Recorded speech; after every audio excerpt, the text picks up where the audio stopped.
کړی دی وایي چې یو چا دا وی چې حدیث کې دا راغلی دي چې اووه قسمه ځایونه دي چې هلته به مونځ نه کوي یا هلته مونځ نه کېږي، نو که دغه حدیث موږ ته بیان کوي. الجواب، دا یو حدیث کې راغلی دی، امام ترمذي امام ابن ماجه راوړی دی. عبدالله بن عمر رضی الله عنهما وایي چې پیغمبر صلی الله علیه وسلم دا خبره کړې ده یا منع کړې ده ان یصلى فی 7 مواطن، منع کړې ده چې اووه قسمه ځایونو کې به مونځ نه کوئ. فی المزبله، کوم ځای ته خلک کچرې او خځلې غذاري، والمجزره او کوم ځای کې چې څاروي حلالولی کېږي، والمقبره او مقبره کې، وقارعة الطریق او په لاره کې چې خلک بېزي راځي، وفي الحمام او حمام کې. حمام چې کله دغه حدیثونو کې راشي که نه یا د سلفو په خبرو کې، نو حمام نه دا حمام نه مراد ده او دسماتی چې پکې کېږي، هغوی به حمام هغه ځای ته وایي کوم ځای کې چې لامبل کېږي، یعنې صرف د لامبلو ځای بس هلته او دسمات یې نه کېږي. وفي معاطن الابل او په کوم ځای کې چې اوښان تړلی کېږي، وفوق ظهر بیت الله او د الله په کور له پاسه په کعبه د پاسه مونځ نه کېږي. دا اووه قسمه ځایونه د حدیث کې ذکر دي، خو دا حدیث سندن کمزوری دی. دا حدیث سندن کمزوری دی، نو دې نه استدلال نشي کېدی. دې کې دا اووه قسمه ځایونه چې راغلي دي د دې مبارک کې تفصیل شته، بعض صحیح دی چې هلته مونځ نه کېږي، بعضو کې مونځ کېږي. بعض ځایونه پیغمبر صلی الله علیه وسلم حدیثونو کې ښه واضح ښوولي دي، لکه امام ابو داود یو حدیث راوړی دی، پیغمبر صلی الله علیه وسلم وی الارض كلها مسجد الا المقبره والحمام. ځمکه چې دی دا ټول جومات دی، معنی ده چې هر ځای کې مونځ کېږي چې ته کې، سوای د مقبرې نه په مقبره کې مونځ نه کېږي، او حمام چې کوم ځای کې خلک لامبي هلته مونځ نه کېږي. اوس راځو دې اووه ځایونو له دې تفصیل و بیان کړو د فایدې دپاره چې دلته مونځ کېږي او که نه. اولنی ځای د حدیث کې ذکر شوی د المزبله، کوم ځای کې چې خلک خځلې او ګندونه دا ګزاري، نو دا خو واضحه ده چې کیدی شي دې کې نجاست او پلیتوالی، هلته مونځ نه دی پکار. یعنې کله داسې ګن او خځلی چې هغه پلیتوالی پکې نه وي، خو ګن ورته ویلی کېږي، او داسې هم کیدی شي چې دې کې پلیتوالی پروت وي، نو په هغه ځایونو کې یره د دې شتي چې کیدی شي دا ځمکه او دا ځای صحیح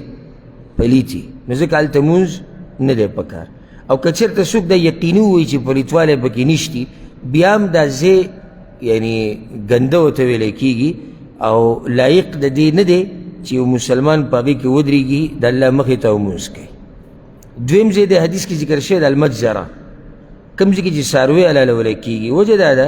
کوم ځایونو کې چې څاروي حلالولی کېږي نو هلته وینې پرتې، دا نور پلیتوالی د څاروي چې کوم دی ګندګي هغه پکې پرتی، نو ځکه هلته مونځ نه دی پکار. الا دا که چېرته یو ځای پکې صفا، نو هلته بیا مونځ کېږي. لکه اوس یو ځای کې څاروي حلالولی کېږي او یو ګوټ کې ځای صفا دی، معنی دا نه چې کوم ځای کې څاروي حلالولی کېږي هلته مونځ بلکل نه کېږي، نه کوم ځای چې پکې صفا دی هلته مونځ کولی شي، هېڅ خبره نه ده. خو کوم ځای کې چې د څاروو وینې پرتې یا د هغوی ګندګي پرتې، هلته مونځ نه دی پکار. دریم ځای د حدیث کې ذکر شوی دی المقبره، مقبره کې مونځ نه کېږي، بلکې دا خبره یاده کوي په هغه جومات کې مونځ نه کېږي کوم جومات کې چې قبر وي. وجه د هغې دا ده، غټه وجه، چا دا وجه ذکر کړې ده بعضو علماو فقهاو، وایي د انسان چې کله مړ شي او دی خښ کړی شي، نو د ده دا جسم چې دی د دې نه نوونه راوځي، د دې نه ګندګي راوځي، د دې نه یعنې ناشنا حالات په دې انسان باندې راځي، نو دغه هر څه د خاورو سره ګډ وډ شي، نو دا پلیت شي، نو دلته مونځ نه شي کولی، نو د دې پلیتوالي د لاسه. خو دا خبره کمزوري ده، دلته منع چې شوې ده دا د شرک د پلیتوالي د لاسه. ځکه نن ته د قبر سره خوا کې ولاړې مونځ کوې د الله دپاره، یو وخت به داسې راشي چې د قبر والا ته به ولاړې او د ده نه به دعاګانې غواړي او ده ته به چغې وایي. نو شریعت هغه دروازې بلکل بنده کړه چې د سره په مقبره کې د الله دپاره مونځ نه کېږي، د الله دپاره. او دا واضحه خبره ده چې یو سړی لکه دومره غټه ځمکه پرېږدي د الله او ځي د قبرونو په خوا کې مونځ کېښودلې، قبرونو سره څه تړون شتي که نه،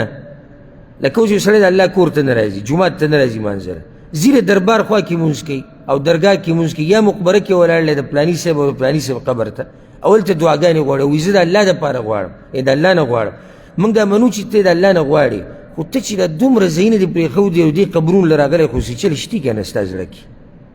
څه عقیده دې دې قبرونو سره تړلی شوې ده رو رو به دا راښکاره شي نن ته دا وایې زه د الله نه دعاګانې غواړم سبا له همدغه قبرونو والا نه غواړي بل دا چې کله جومات ته ورننوځي او په جومات کې د یو چا قبر وي د پلاني بزرګ د پلاني بزرګ قبر دی دا راتلونکې جاهل دی مثال یا ماشوم دی او جومات ته راننوته او دا ګوري چېرې زموږ په دې جومات کې د پلاني صاحب دا قبر دی خو دې پلاني صاحب کې څه کمال شتي که نه چې قبر یې په جومات کې جوړ شوی دی رو رو رو رو کیدی شي دا مشران دا وایي چې موږ پکې دا سوچ نه کوو خو هسې هم قبر جوړ کړی کیدی شي او دا کیدی نه چې هسې جوړ کړي خو زه هسې جوړ کړو خو راتلونکی نسل هم د دغه قبر بندګي شروع کوي ځکه چې هغوی دې نه خبر خو نه و هغو خو زړه کې دا و چې دومره د ده قبر دلته جوړ شوی د الله په کور کې دننه خو ده کې څه کمالات دي که نه ځکه شریعت دا دروازه بنده کړې ده چې په مقبره کې مونځ نه کېږي او د قبر په خوا کې مونځ نه کېږي جومات کې چې دننه قبر یې په دغه جومات کې مونځ نه کېږي بل ورځ یو ملګري یو نقشه راولېږله چې داسې زموږ جومات دی یعنی پوره د جومات چاردیواري ده 4 دیوالونه دي تاو دي بیا د هغې مخې ته قبلې طرف ته قبرونه دي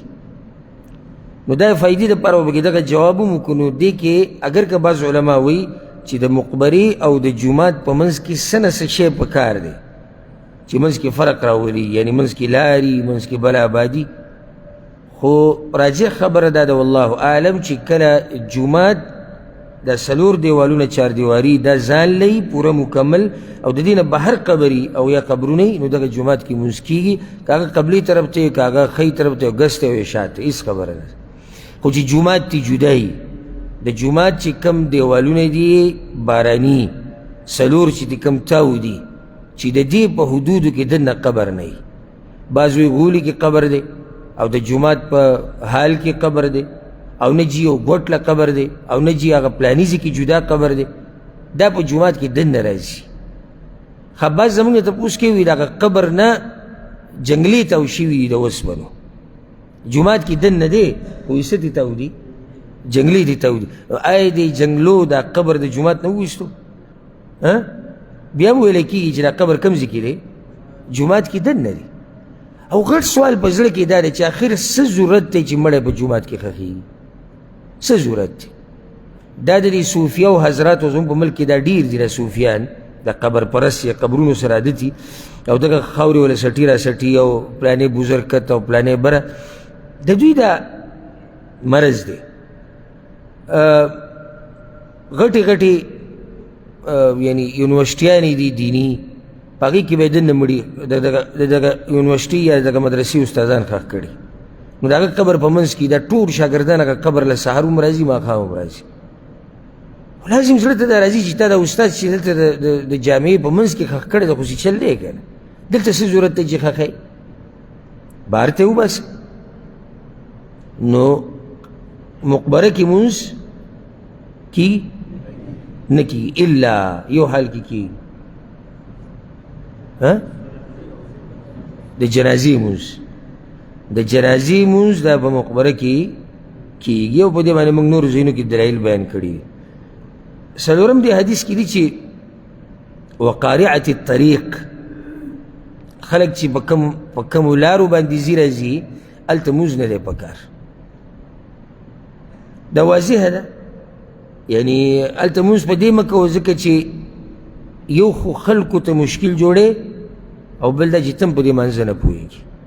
که اراده دې دې ته وي چې د الله سره جرګه کې او صحیح اطمینان او سکون والا مونځ کې نو اطمینان او سکون والا مونځ به دغه ځای کې نه کېږي او خلک دې منع کړي دي یعنې څوک به مخې ته نشي تېرېدی څوک به دې طرف نشي راتلی څوک به سامان نشي راوړی نو څه ضرورت دی چې سړی داسې لاره کې مونځ کوي الا هغه چې هغه ته عربۍ کې ورته طریق المهجور ویلی کېږي یعنې هغه لاره چې څوک پرې نه ځي راځي یا چېرته کله ناکله په یو کس نیم لاړ شي هغه ځای کې سړی مونځ کوي څه خبره نه ده نو مکروه دي داسې ځایونو کې مونځ کوو که مونځ وکړو مونځ صحیح دی سړی په لاره کې مونځ وکړي خو مکروه دي یعنې غوره طریقه نه ده او حرام کیدی شي چې کله یقیني په دې کې ضرري خلکو ته یا تا ته نو بیا حرام شي ځکه چې ضرر شریعت نه غواړي، نه تاله ضرر درکول غواړي او نه به ته بل چاله ضرر ورکړي. استثنایي حالات څه دي؟ لکه اوس یو سړی منزل لاړ جومات ته او ګڼه ډېره زیاته ده او خلک بهر ته راوتي روډونو کې ولاړ دي، دا اوس استثنایي حالات دي. داسې ټیم کې که سړی په لاره کې ودرېږي نو په دې کې څه حرج نشته. پنځم ځای ذکر شوی دی الحمام، هغه ځای چې مکان الاغتسال ورته ویلی کېږي، خلک پکې لامبي. حدیث کې راځي پیغمبر صلی الله علیه وسلم دا خبره ذکر کړې ده چې دلته شیطانان را جمع کېږي دې ځای کې. بل دا چې دلته عورتونه خلک ښکاره کوي، نو داسې ځای د دې لپاره مناسب نه دی چې یو سړی پکې منځه ته ولاړي، یعنې چې لامبي خو عورت به ښکاره کوي که نو دا ځای د دې لپاره مناسب نه دی چې سړی پکې مونځ کوي او الله ته ولاړ. ښه چې اوس د دې نه منه راغله نو د اودس ماته ځای خو پکې راغی که نه؟ که یو سړی اوس دا ووایي چې حدیث کې د هغه ځای نه منه راغلی د مانځه نه چې کوم ځای کې لامبل کېږي، خو که اودس ماته پکې کې بیا څه خبره نه ده. نه، الله موږ له عقل لا کړی چې د لامبلو په ځای کې تا ته وایي مونځ مه کوه، نو د اودس ماته ځای خو پکې دننه راغی هلته عورت هم ښکاره کېږي، شیطانان هم را جمع کېږي او ګندګي پکې وي،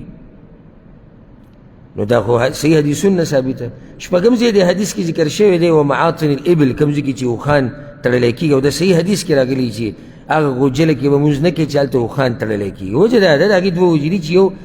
دلته شیطانان ډېر را جمع کېږي او د شیطان په دې عفوا د اوښ په دې قوبه باندې شیطان له پاسه ناسي. بله دا چې د دې اوښ دا خوی چې دی دا شیطاني خوی دی، او ځکه حدیث کې دا راځي چې کله د اوښ غوښه وخوري نو بیا به پسې بیا به اودس کوي. نو دلته یعنی ته اوس په مانځه ولاړې کیدای شي چې تا له څه نقصان درکړي یا په تا باندې دا مونځ ګډوډ کړي، ځکه پیغمبر صلی الله علیه وسلم دې نه منع کړی. اووم ځای چې کوم ذکر شوی دی د الله په کور د پاسه، دا په صحیح حدیث کې نه دی راغلی چې الله په کور د پاسه مونځ نه کېږي. بعض علماو دا خبره لیکلې ده وایي په کعبې له پاسه مونځ نه کېږي. ولې؟ وایي ځکه چې د ده کوم طرف ته مخ ته قبله کوم طرف ته ده، دا خو په قبله له پاسه ده، خو دا خبره کمزوري ده چې شریعت یو خبرې نه منع نه کړي نو موږ بې دلیله نشو ویلی چې او دا دلته مونځ نه کېږي. اوس ګوره کعبه کې دننه پیغمبر صلی الله علیه وسلم مونځ کړی دی په یو څو موقعو باندې، او په کعبې د پاسه چې دی دا هم د دې لاندې ځي حکم لري. لکه اوس یو سړی د حرم په دویم درېیم څلورم چت کې ولاړ نو مخې کوم طرف ته دی؟ مونځ هم چې ته نه یې کړی هلته بره چې ولاړې مونځ دې کوم ځای ته وي؟ مخ دې کوم طرف ته وي؟